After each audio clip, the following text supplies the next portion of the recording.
In this video, we will be discussing resume essentials. We will provide an overview on how to organize information, include meaningful content, and craft action statements that describe not only what you did, but how you did it effectively to showcase your skills and experiences. For a more in-depth tutorial on resume writing, check out the Constructing an Impactful Resume video linked in the description.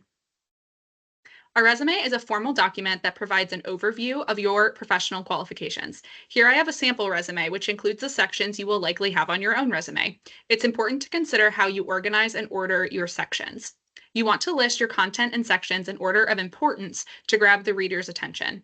You'll notice on this sample that there is a professional summary. This is optional and is more common for graduates and alumni who have a couple of years of postgraduate experience. Some important considerations for your resume layout and format. First, make sure that your content is in reverse chronological order within their sections, meaning that you'll list your most recent or present experiences first, followed by the next most recent, and so on.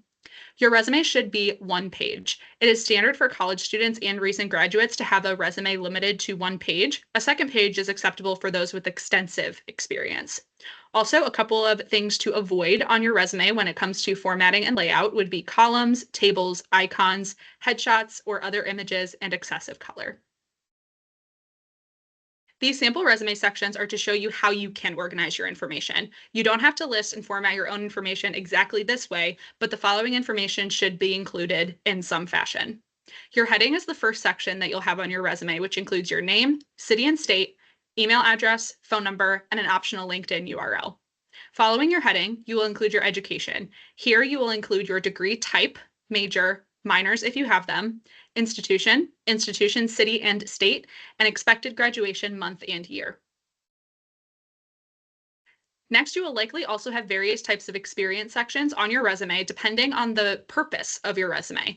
Different experiences and experience sections you highlight on your resume will include work, internships, volunteering, leadership positions, quote unquote relevant experiences, again, based on your professional goals and other types of sections. Information to include in your experiences would be the title, the employer, your dates of employment listed as the month and year that you started to the month and year that you ended, or if it's a present role, you can list to present, and the employer's city and state. You will also include action statements.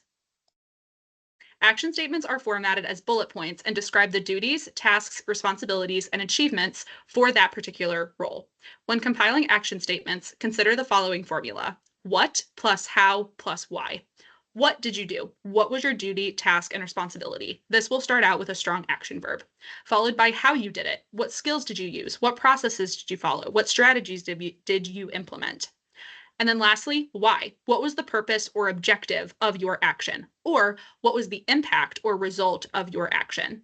This formula is for compiling one single action statement. So in one single action statement, I should be able to see what you did, how you did it, and why you did it that way for various roles and responsibilities.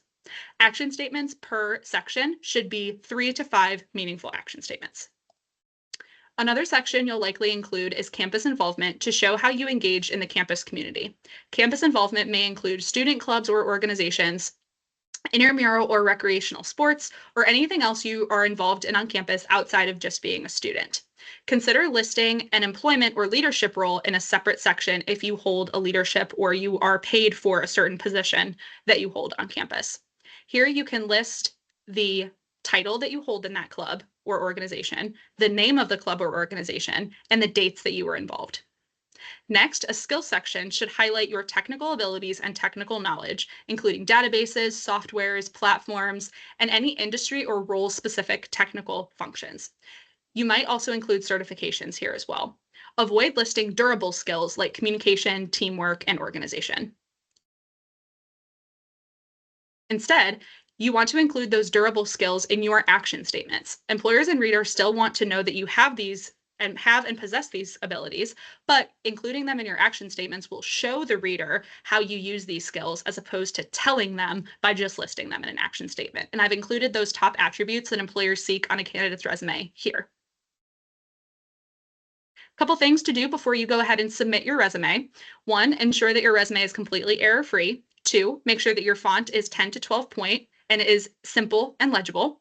Make sure that there is consistent formatting and structure across your entries.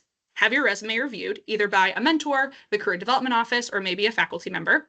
Name your resume with a simple, clear name, so it's obvious who that resume and who that document belongs to.